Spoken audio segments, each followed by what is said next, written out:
Welcome to சந்துருமேஸ். BSF tradesman 2023 ரெக்ரூட்மெண்ட்டுக்கான final result announce பண்ணிட்டாங்க. ஸோ இந்த ரிசல்ட் வந்து 2 நாள் ஆயிடுச்சு. நானுமே இதுக்கான பிடிஎஃப் வந்து நம்மளுடைய அஃபிஷியல் டெலகிராம் சேனலில் வந்து ஷேர் பண்ணியிருந்தேன். இது வரைக்கும் பார்க்காதவங்க டெலகிராம் சேனலில் பார்த்துக்கோங்க.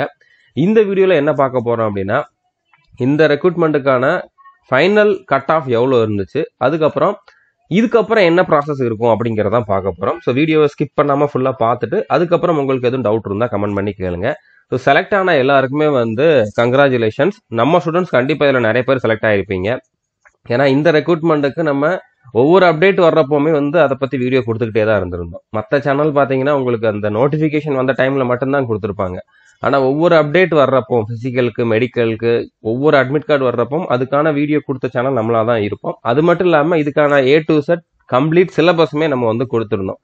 ஸோ நீங்கள் வந்து நம்மளோட யூடியூப் சேனல்லையுமே நிறைய வீடியோஸ் பார்த்துருந்துருக்கலாம், இல்லைனா நம்மளோட கோர்ஸில் படிச்சிருந்துருக்கலாம். உங்களோட செலெக்ஷனுக்கு எங்களோட கான்ட்ரிபியூஷன் இருந்துச்சு அப்படின்னு நீங்கள் நினச்சிங்க அப்படின்னா கண்டிப்பாக நீங்கள் வந்து உங்களோட ஃபோட்டோ, நேம் இதெல்லாம் வந்து சந்துருமேஸ் ஆப்பில் சேட்டில் வந்து சென்ட் பண்ணுங்க. ஓகே, சந்துருமேஸ் ஆப் ஓப்பன் பண்ணி சேட் அப்படிங்கக்கூடிய ஆப்ஷனை கிளிக் பண்ணீங்க அப்படின்னா அதில் ரம்யாங்கிற நேம் இருக்கும். அதில் இந்த டீட்டெயில் கொடுங்க.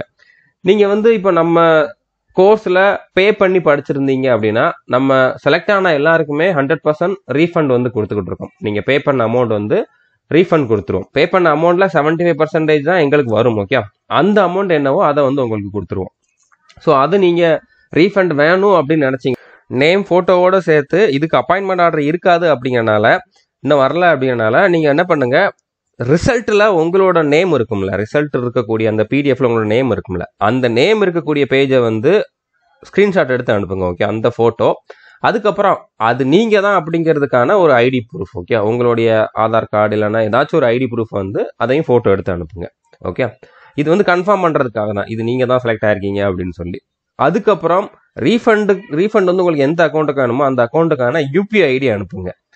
முடிஞ்ச அளவுக்கு யூபிஐ ஐடியை அனுப்புங்க. ஒருவேளை யூபிஐ ஐடி இல்லை அப்படின்னா அக்கௌண்ட் நம்பர், ஐஎஃப்எஸ்சி கோடு வந்து அனுப்புங்க. ஓகே, அடுத்தது உங்களோட ஃபீட்பேக் எதுவும் இருந்தால் அதையுமே வந்து சென்ட் பண்ணுங்க. ஓகே, ஸோ புரிஞ்சிருக்குன்னு நினைக்கிறேன். நம்ம ஸ்டூடெண்ட்ஸ் எல்லாருமே, நீங்கள் நம்ம யூடியூப் சேனல் பார்த்து படிச்சிருந்தாலும் சரி, இல்லை நம்ம கோர்ஸ் சேர்ந்து படிச்சிருந்தாலும் சரி, நேம் ஃபோட்டோ வந்து கண்டிப்பாக அனுப்பிடுங்க, ஃபீட்பேக்கும் அனுப்பிடுங்க. ஓகே, அடுத்ததாக ரிசல்ட் எப்படி செக் பண்ணணும்னு தெரியாதவங்க சந்துருமேஸ் அஃபிஷியல் அப்படிங்கக்கூடிய நம்மளோட டெலகிராம் சேனலில் பார்த்தீங்கன்னா இந்த மாதிரி 2 PDF கொடுத்துருப்போம். இதில் வந்து கட் ஆஃப் டீட்டெயில் இருக்கும். தமிழ்நாட்டுக்கு எவ்வளோ கட் ஆஃப் இருந்துச்சு அப்படிங்கிறதுல வந்து பார்த்துக்கலாம்.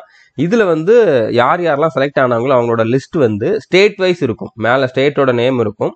அடுத்ததாக கீழே வந்து பார்த்தீங்கன்னா செலக்ட் ஆனவங்களோட லிஸ்ட் இருக்கும். ஓகே, அதை வந்து நீங்கள் தெளிவாக செக் பண்ணி பார்த்துக்கோங்க. நீங்கள் அப்ளை பண்ண ட்ரேடுக்கு உங்களோட நேம் இருக்குதா அப்படிங்கிறத வந்து தமிழ்நாடு ஸ்டேட்டில் வந்து பார்த்துக்கோங்க. ஓகே, ஏன்னா இதில் வந்து கேரளா, கர்நாடகா, பாண்டிச்சேரி, தமிழ்நாடு 4 ஸ்டேட் வந்து இருக்கும். ஓகே, அதனால் நீங்கள் வந்து கரெக்டாக உங்களோட இது வந்து எது அப்படிங்கிறத தேடி பார்த்துக்கோங்க. இருக்குது அப்படின்னா நான் சொன்ன மாதிரி சந்துருமேஸ் ஆப்பில் சேட்டில் இன்ஃபார்ம் பண்ணுங்க. இப்போ கட் ஆஃப் எவ்வளோ இருந்துச்சு அப்படிங்கிறத வந்து பார்த்துடலாம். இது வந்து தமிழ்நாடுக்கான கட் ஆஃப் தான். ஓகே, ஸோ இதில் ஒவ்வொரு ட்ரேடோட நேம் கொடுத்துருக்காங்க, ஒவ்வொரு கேட்டகரி வந்து இங்கே இருக்குது. ஸோ அந்தந்த கேட்டகரிக்கு என்ன கட் ஆஃப் அப்படிங்கிறது இருக்குது. ஃபார் எக்ஸாம்பிள் குக்குக்கு வந்து பார்த்தீங்கன்னா ஓபிசிக்கு 34.518 அப்படிங்கிறது தான் கட் ஆஃப். ஓகே, ஸோ நீங்கள் வீடியோ பாஸ் பண்ணிட்டு பார்த்துக்கலாம். நெக்ஸ்ட் வரப்போகிற ரெக்ரூட்மெண்ட்டுக்கு நீங்கள் வந்து ப்ரிப்பேர் பண்ணுறீங்கன்னா கட் ஆஃப் எந்த ரேஞ்சில் இருக்குது அப்படிங்கிறது வந்து தெரிஞ்சுக்கலாம். ஓகே, ஸோ புரிஞ்சிருக்குன்னு நினைக்கிறேன். அடுத்து என்ன ப்ராசஸ் அப்படின்னு பார்த்தீங்கன்னா, இப்போ உங்களுக்கு வந்து ஃபைனலாக நீங்கள் செலக்ட் ஆகிட்டீங்க, உங்களோட செலெக்ஷன் வந்து கன்ஃபார்ம் தான், இதில் எந்த மாற்றமும் கிடையாது. கொஞ்ச நாளில் வந்து உங்களுக்கான அப்பாயின்மெண்ட் ஆர்டர் வரும். அப்பாயின்மெண்ட் ஆர்டர் வந்து மேக்ஸிமம் வந்து போஸ்ட்டில் தான் அனுப்புவாங்க. ஒரு சில ரெக்ரூட்மெண்ட்டுக்கு வந்து மெயிலையும் அனுப்பிட்டு போஸ்ட்லையும் கூட அனுப்புவாங்க. ஸோ எப்படினாலும் உங்களுக்கு அப்பாயின்மெண்ட் ஆர்டர் வரும். அது ஒரு 1 மந்த்துக்குள்ளே வர்றதுக்கு அதிகமான சான்ஸ் இருக்குது. எக்ஸாக்டாக டேட் வந்து கேட்டிங்கன்னா அது யாருக்குமே தெரியாது, அந்த டிபார்ட்மெண்ட் அனுப்புறப்ப தான் வந்து தெரியும். ஓகே, ஸோ அது வந்து உங்களுக்கு போஸ்ட்டில் வர்றதுக்கு அதிகமான வாய்ப்பு இருக்குது. அப்பாயின்மெண்ட் ஆர்டரோடையே சேர்த்து அட்டஸ்டேஷன் ஃபார்ம், அதுக்கப்புறம் பார்த்தீங்கன்னா கேரக்டர் சர்டிஃபிகேட், அந்த மாதிரி ஒரு சில ஃபார்ம்லாம் கொடுப்பாங்க. ஸோ நீங்கள் அந்த அப்பாயின்மெண்ட் ஆர்டர் வந்த உடனே இதே மாதிரி சந்துருமேஸ் ஆப்பில் சேட்டில் இன்ஃபார்ம் பண்ணுங்கள். உங்களோட அப்பாயின்மெண்ட் ஆர்டரையுமே சென்ட் பண்ணுங்கள். வேறு என்னென்ன டாக்குமெண்ட்லாம் கேட்டிருக்காங்களோ, என்னென்ன ஃபார்ம்லாம் ஃபில் பண்ண சொல்லி கொடுத்துருக்காங்களோ அது எல்லாத்தையுமே சென்ட் பண்ணுங்க. நான் கண்டிப்பாக அதை பார்த்துட்டு வீடியோ போடுறேன். ஏன்னா அப்பாயின்மெண்ட் ஆர்டர் வர்றது உங்களுக்கு தான் தெரியும், எனக்கு தெரியாது. நீங்கள் சொன்னால் தான் எனக்கு தெரியும்.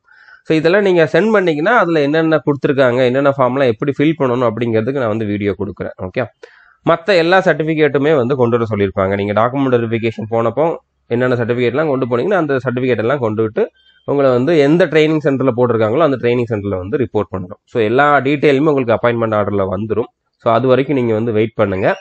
இப்போ எஸ்எஸ்சி ஜிடிக்கு அப்ளை பண்ணியிருந்தீங்க அப்படின்னா அதுக்கும் நீங்கள் ப்ரிப்பேர் பண்ணிக்கிட்டே இருங்க. அதுவும் நீங்கள் எழுதுங்க. ஆனால் கண்டிப்பாக உங்களுக்கு இந்த ப்ராசஸ் கம்ப்ளீட் ஆகிறதுக்கு முன்னாலே அப்பாயின்மெண்ட் ஆர்டர் வந்துடும். அதாவது எஸ்எஸ்சி ஜிடிக்கான ஃபிசிக்கல் மெடிக்கல்லாம் நடக்கிறதுக்கு முன்னாலே அப்பாயின்மெண்ட் ஆர்டர் வந்துடும். பட் இருந்தாலும் நீங்கள் அட்லீஸ்ட் ரிட்டன் எக்ஸாமாவது எழுதிட்டீங்க அப்படின்னா நீங்கள் அடுத்து ட்ரைனிங்கில் இருக்கிறப்போ கண்டிப்பாக உங்களுக்கு பர்மிஷன் கொடுப்பாங்க. நீங்கள் மறுபடியும் வந்து இந்த செலெக்ஷனும் அட்டன் பண்ணலாம். ஏன்னா ட்ரேட்ஸ்மேனோட கம்பேர் பண்ணுறப்போ எஸ்எஸ்சி ஜிடி வந்து கொஞ்சம் பெட்டரான ஜாப். ஓகே, அதே டிபார்ட்மெண்ட்டில் கூட நீங்கள் போனாலுமே கான்ஸ்டபிள் ஜிடிக்கும் கான்ஸ்டபிள் ட்ரேட்ஸ்மேனுக்கும் கம்பேர் பண்ணிங்கன்னா ஜிடி தான் வந்து பெட்டரான ஜாப்பாக இருக்கும். ஓகே, ட்ரேடில் ஒரு சில ட்ரேடு வந்து உங்களுக்கு ஓகே, பட் மேக்ஸிமம் ட்ரேடு வந்து கம்பேர் பண்ணுறப்போ உங்களுக்கு ஜிடி வந்து நல்லாயிருக்கும். ஓகே, ஸோ அது கிடச்சா ஓகே, இல்லைன்னா நீங்கள் ட்ரேட்ஸ்மேன்லேயே வந்து கண்டினியூ பண்ணலாம். ஓகே, அதனால் நீங்கள் அந்த இதையும் விட்டுறாதீங்க. வேறு எதுவும் எக்ஸாமுக்கு படிக்கிறதா இருந்தால் அந்த எக்ஸாமுக்கான ப்ரிப்பரேஷன் வந்து கண்டினியூ பண்ணிக்கிட்டே இருங்க.